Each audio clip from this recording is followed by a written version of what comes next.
اس وقت کچھ بھی نہیں ہوتا تھا، ان کے پاس تلواریں تھیں اور بہت فضول سی کوئی چیزیں بھی نہیں ہوتی تھی. یہ 1842 کی بات ہے جب انہوں نے حملہ کیا، اور ایک ایکسپیڈیشنری فورس جس میں زیادہ برٹش آفیسرز تھے وہ بھیجی گئی. گائیڈ کیولری بھی اس کے اندر موجود تھی، اور ان کی بیٹھے ہوئے ہیں رحیم صاحب ان کی. لیکن وہاں پہ کیا ہوا کہ 16,500 سمجھتے تھے کہ بہت بڑی فوج ہے، اس زمانے میں بڑی تھی کہ بھائی افغانستان کے پاس تو کچھ بھی نہیں تھا. اور انہوں نے جہاں کیمپ لگایا، اتفاق سے نیٹو کا کیمپ آج ہیڈ کوارٹر اسی کیمپ میں موجود ہے کابل کے ساتھ. اور پھر اس کے بعد جب وہاں سے نکلے تو کون نکلا؟ ایک انہوں نے صرف واحد کیپٹن ولیم برینڈن، جو کیپٹن ڈاکٹر تھا، ایک اداس گھوڑے کے اوپر بیٹھا ہوا زخمی حالت کے اندر اس میں پشاور کلب میں، آفیسر کلب میں پہنچا، اور یہ داستان بیان کرنے کے لیے چھوڑا اس کو کہ میں یہ داستان کے انہوں نے چھوڑ دیا ہے کہ جاؤ بیان کرو کہ تمہارے ساتھ کیا ہوا. All 16,400 were cut to pieces. سب کے سب، ان کے آفیسر، ان کے مین، بڑے بہادر دلیر. یہ افغانستان پھر انہوں نے 1880 میں کیا، پھر مار کھائی. اور ہیلمنڈ ریور جہاں آج کا آپ کہتے ہیں، یہاں پہ ایک دن میں 1,000 لاشیں انگریزوں کی گری وہاں پہ، جو ان کی تاریخ کا ایک دن کی سب سے بڑی بدنما شکست تھی. وہ ہوا. پھر اس کے بعد 1919 میں پھر انگریزوں نے چڑھائی کر دی، اور پھر ان کو مار پڑی، اور پھر انہوں نے صلح کی. اور یہ ساری داستان ہے بابا. اسلام ریسرجنٹ سٹیج کے اوپر ہے. علامہ اس کی ساری بتا رہے تھے. لیکن جو چیز وہ چاہتے تھے وہ اس وقت نہیں تھی. جہاد نہیں تھا. جہاد جو تھا وہ ہمارا سورج غروب ہوا 1492 میں، جبکہ غرناطہ کو ہم چھوڑ کے آئے، اسپین کو چھوڑ کے آئے 1492 میں. اور پھر 1992 میں جب مجاہدین افغانستان دوبارہ کابل میں داخل ہوئے تو اس وقت تک جہاد زندہ نہیں ہوا تھا. صرف ایک عمر مختار کا جہاد طرابلس میں ہوا تھا. اور علامہ کو اس قدر وہ پسند آیا کہ اس کے اوپر آپ نے یہ کہا کہ ایک منظر پیش کرتے ہیں. کیا خوبصورت منظر ہے کہ علامہ اپنے آپ کو میم بٹ ہیزی، آج مجھے زکام بھی اور بخار بھی ہو رہا ہے تو اس لیے مائنڈ نہ کیجیے. لیکن علامہ کہتے ہیں کہ جنت میں جا رہے ہیں، حضور کے سامنے پیش ہوتے ہیں ایک منظر نامہ، اور کہتے ہیں حضور دہر میں آسودگی نہیں ملتی، تلاش جس کی ہے وہ زندگی نہیں ملتی، ہزاروں نالا گل ہے ریاض ہستی میں، وفا کی جس میں ہو بھوک وہ کلی نہیں ملتی. لیکن ساتھ ہی کہتے ہیں مگر میں نظر کو ایک آپ گینا لایا ہوں، جو چیز اس میں ہے جنت میں بھی نہیں ملتی. جو چیز اس میں ہے جنت میں بھی نہیں ملتی. چھلکتی ہے تیری امت کی آبرو اس میں، طرابلس کے شہیدوں کا ہے لہو اس میں. تو یہ عظمت ہے جہاد کی. اور علامہ جو تھے وہ جہادی تھے، اور جہاد کی تعلیم دے رہے تھے، جد و جہد کی تعلیم دے رہے تھے، وہ اٹھا رہے تھے. اور اسی لیے ابلیس کی مجلس شورا جب آپ نے لکھی، جس کا ذکر بھی کیا یہاں پہ، وہاں بڑا ابلیس آپ نے وہ لمبی ایک نظم آپ پڑھیں، اگر کسی کو موقع نہیں ملا تو بخدا آج کا نقشہ پیش ہوتا ہے جس میں وہ ابلیس کی مجلس شورا اس کے مطابق، اور ایسے بھی جس کے مطابق مسلمانوں کو نیچے دکھانا ہے، وہ کہتے ہیں کہ اہل عرب کو دے کے، عرب کی بات ہو رہی تھی، اہل عرب کو دے کے فرنگی تخیلات، اسلام کو حجاز و یمن سے نکال دو. اور نہیں، اہل عرب کو دے کے، فکر عرب کو دے کے فرنگی تخیلات، اسلام کو حجاز و یمن سے نکال دو. یہ ابلیس اپنے شیوعیوں کو کہہ رہا ہے. پھر کہتا ہے کہ اہل حرم سے ان کی روایات چھین لو، آہو کو مرغزار ختن سے نکال دو، اور وہ فاقہ کش جو موت سے ڈرتا نہیں ذرا، روح محمد اس کے بدن سے نکال دو. اور افغانیوں کی غیرت دین کا ہے یہ علاج، ملا کو اس کے کوہ و دمن سے نکال دو. اور پھر کہتا ہے کہ بھول رہا ہوں میں آخری شعر اقبال کا اپنا، اس کے متعلق ہے کہ ایسے غزل سرا کو چمن سے نکال دو. اقبال کے نفس سے ہے لالے میں لالے کی آگ تیز، ایسے غزل سرا کو چمن سے نکال دو. تو مجھے خوشی ہے کہ اس غزل سرا کو دوبارہ لایا جا رہا ہے اور بسایا جا رہا ہے پاکستان کے اندر.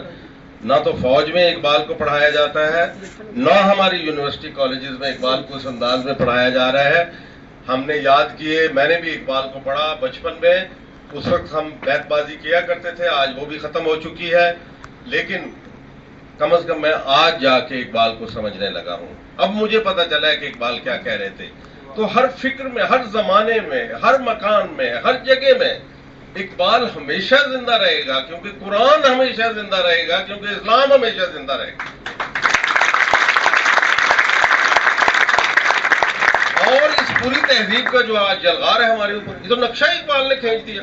1936 میں فرما رہے ہیں، ایک بلوچ سردار اپنے بچے کو نصیحت کر رہا ہے کہ دنیا کو ہے پھر مار کے روح و بدن پیش، دنیا کو ہے پھر مار کے، تہذیب نے پھر اپنے درندوں کو ابھارا. کلیش آف سیولائزیشن، تہذیب نے پھر اپنے درندوں کو ابھارا. اور اس میں بیلنس کیسے قائم ہے؟ اللہ کو پا مردی ہے، مومن پہ بھروسہ، ابلیس کو یورپ کی مشینوں کا سہارا. اور غیرت ہے بڑی چیز جہانے تگوداؤ میں، غیرت ہے بڑی چیز جہانے تگوداؤ میں، پہناتی ہے درویش کو تاج سر دارا. کیا یہ درویش کو تاج سر دارا نہیں پہنایا جا رہا افغانستان کے اندر؟ ایک بڑا مارکا رونما ہو رہا ہے، تاریخ بدل رہی ہے. یہ تاریخ نئے سرے سے لکھی جائے گی، اور اس میں پاکستان کا کردار ہے، کبھی مثبت کبھی منفی، لیکن کردار ضرور موجود ہے کہ آج ایک اسلامی پاکستان یہاں موجود ہے. اگرچہ وہ پریکٹس میں سیکولر ہے، اور سیکولرسٹ اسی لیے کوشش کر رہے ہیں کہ پاکستان کے نظریے کو غرق کر دیں، ہماری جڑوں کو کاٹ دیں. ہمارا بہت بڑا چیلنج ہے، اور بہت سی باتیں ہوئی اس کے اندر، لیکن میں بات لمبی نہیں کروں گا کیونکہ آپ کا وقت ہے، نماز کا وقت بھی ہے. لیکن میں یہ آپ کو بتا دوں کہ علامہ اقبال کو سمجھنے کی ضرورت ہے. آج یہ dominant notion of the age, جس کے بغیر کوئی بھی زمان و مکان کبھی بھی نہیں چلتا. کمیونزم بھی مار کھا گیا، ہماری دہلیز کے اوپر پٹ گیا، ٹوٹ گیا، ختم ہو گیا، نظریے کے طور پہ ختم ہو گیا. اور استعمار جو ہے وہ سر پٹک رہا ہے اپنا وہاں پہ، اور وہ بھی جا رہا ہے. اب کس کا وقت آ گیا؟ ایک ہی نظریہ باقی ہے، اور اس کی کسٹوڈین ریاست کون سی ہے؟ صرف اور صرف پاکستان. اس نظریے کی محافظ ریاست کون ہے جس نے اپنے آئین میں تک تسلیم کیا ہو، جس کے اپنے برتھ میں یہ جینیسس کے اندر یہ لکھ دیا گیا، جس کے ضمیر اور خمیر میں یہ چیز سمو دی گئی کہ اسلام ہی تمہارے لیے راستہ ہے، صحیح راستہ ہے. اور کیا اسلام میں خرابی ہے؟ بتا دیں اپنی ویلیوز کو. تمہاری قدریں ہماری قدریں، تم ابو غریب پیدا کرنے والے، تم گوانتانامو بے اور رینڈیشن کیمپ پیدا کرنے والے، تم جھوٹے، تم جعلی، تمہاری تمام تہذیب، جس کو علامہ اقبال تو تمہاری تہذیب خود اپنے ہاتھوں سے خودکشی کرے گی. جو شاخ نازک پہ آشیاں بنے گا نا پائیدار ہوگا. یہ علامہ کہہ کے گئے، اس وقت بتا کے گئے کہ تمہاری تہذیب جا رہی ہے. جنہوں نے وہاں تعلیم حاصل کی اور پھر اس کے بعد ان کا دیکھا کہ ان کے اندر تو کچھ بھی نہیں ہے. اس لیے کہ مغربی جمہوریت یہ ہمارے لیے نہیں ہے. مغربی جمہوریت، ہاں ہم جمہوری ہیں، ریپبلکنزم میں بلیو کرتے ہیں، اسلام بلیو کرتا ہے، شورائی اس نظام میں بلیو کرتا ہے، لیکن یہ جمہوریت پٹ گئی، ان کے اپنے ہاتھوں اپنے پٹ گئی. وہاں پہ جو آکیپائی وال اسٹریٹ وغیرہ جو چل رہی ہیں، موومنٹ چل رہی ہیں، 99% 1 اگینسٹ 1%، یہ کیا ہے؟ استعماری نظام کیا ہے؟ ڈوب رہا ہے. ہم اس کی تقلید کر رہے ہیں، اس تہذیب کو، اس کو اپنانے کی کوشش کر رہے ہیں. اس میں بھی علامہ کہتے ہیں سنا تہذیب حاضر کے گرفتار، غلامی سے بدتر بے ضمیری. یعنی ہم جب غلام میں تھے تو علامہ اقبال کو سمجھ رہے تھے اور وہ بول رہے تھے، اور آج جب ہم آزاد ہیں فزیکلی، لیکن ہم ذہنی طور پہ غلام ہو گئے ان کے. ہماری جو یہ برگر فیملیز اور دوسرے سارے یہ پھر رہے ہیں، اور جتنے یہ چہکنے والے سیکولرسٹ ہیں، ان کی کوئی جگہ نہیں ہے. They have no place. لیکن ہم ان کے ساتھ جنگ نہیں لڑنا چاہتے، کیونکہ یہ ہمارے ہم اسی لیے I have always advocated soft revolution for Pakistan. Soft revolution اس لیے کہ ہمارے آئین کے اندر دیا ہوا ہے اللہ کی حکمرانی اور قرآن و سنت کی بالادستی، لیکن ہمارے ساتھ چالاکی ہو رہی ہے. ایک آرٹیکل 227 آرٹیکل میں اس میں کانسٹیٹیوشن میں ڈال کے آپ کہتے ہیں no law shall be made repugnant to Quran and Sunnah, تو پھر زرداری صاحب کو استثناء کیوں حاصل ہے؟ جرم کر کے بیٹھے ہوئے ان کو استثناء کس نے دیا جب اللہ حاکم ہے ہمارا؟ کیا اللہ استثناء دیتا ہے؟ کسی کو کوئی استثناء نہیں۔ تو آپ ایک اسی آئین کا سہارا لے کے الیکشن لڑتے ہیں، وہاں جاتے ہیں، یہ کرتے ہیں، جھوٹ بولتے ہیں، ہمارے ساتھ دغا کرتے ہیں۔ وہ مغربی جمہوریت گئی، لیاقت علی خان کی سپیچ پڑھ لیں 9 مارچ 1949 کی، جب قرارداد مقاصد پیش کر رہے تھے۔ مغربی جمہوریت نے ہمیں کیا دیا؟ خون ریزیاں دی، جنگیں دی، سلیو ٹریڈنگ دی، انہوں نے ہمیں نوآبادیاتی نظام دیا، انیکوالٹی دی، انہیں غریب امیر کا فرق پیدا کر دیا۔ یہ ہے آپ کی مغربی جمہوریت۔ کیوں ہے ایسی؟ کیونکہ بائبل قانون کی کتاب نہیں ہے۔ آفاقی کتابوں میں صرف ہی ایک قانون کی کتاب آئی ہے، اس کا نام ہے قرآن حکیم، اور وہ ہمارے پاس۔ ہمارا اجتماعی اور یہ عقیدوں کا مجموعہ نہیں ہے، یہ عبادات کا مجموعہ نہیں ہے، یہ پگڑی اور امامہ پہننے کا مجموعہ نہیں ہے، یہ دلوں کی بات ہے اور یہ ایک نظام کی بات ہے۔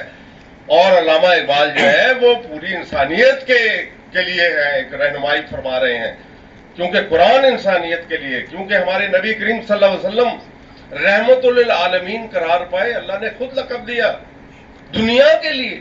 اور حیرت کی بات ہے، آپ کے آئین کے جو قرارداد مقاصد کا آخری جملہ کسی دنیا کے آئین میں اور موجود نہیں ہے۔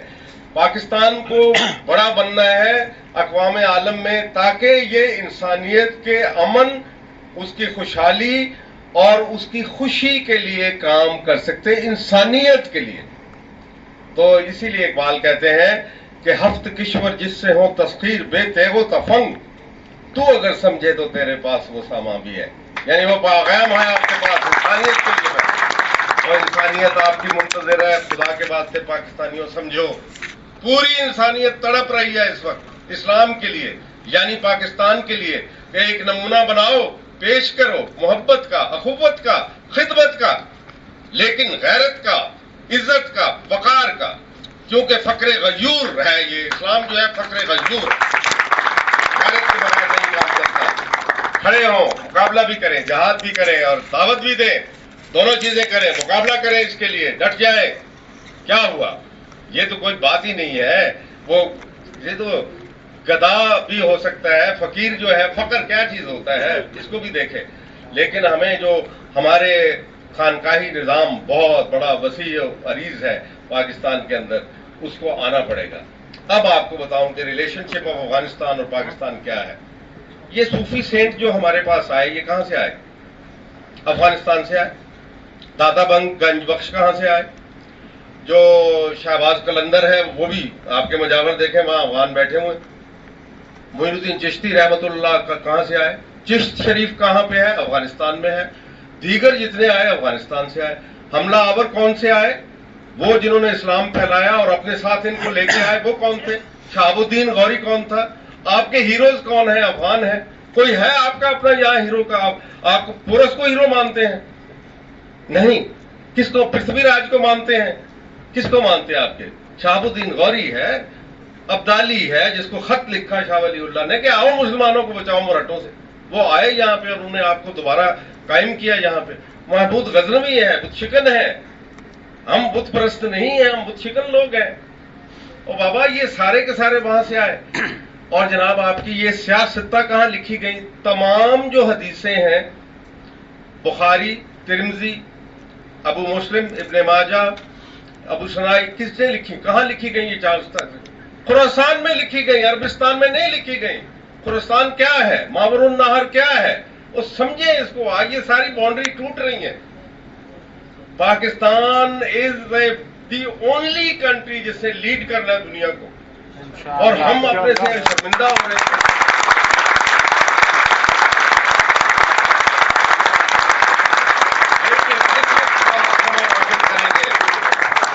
اور مغلوب گماں نہیں رہیں گے، جس کو وہ کہتے ہیں کہ مغلوب گماں تو ہے، تو مغلوب گماں نہیں ہونا چاہیے۔ یقین کی دولت لے کے آئے، اور پھر اس کے بعد، اور نوجوانوں کے لیے خاص طور پہ، کہ اپنے ہاتھوں کے لیے شمع یقین آئیں گے۔ اب پیغمبر نہیں آئیں گے، ہم آئیں گے، آپ آئیں گے، ضرور آئیں گے۔ کہا گیا کہ آپ ضرور آئیں گے. یہ فیصلہ تاریخ کر رہی ہے, ہو چکا فیصلہ. اب آپ کو اس کو سنبھالنا ہے اپنے آپ کو. مت الجھیں ان چھوٹی چھوٹی بحثوں میں جو ٹی وی کے اوپر آپ دیکھتے ہیں.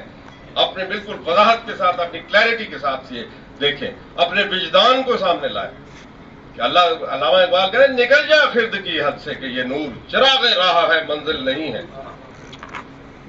اور یہ ابھی آخری بات جو علامہ اقبال کی میں یہ کہنا چاہتا ہوں اور اس کے بعد اجازت لیتا ہوں, وہ یہ کہ انہوں نے جو باتیں کی آخر میں کہ سرود رفتہ باز آیت کے نہ آیت, نسیمہ از حجاز آیت کے نہ آیت,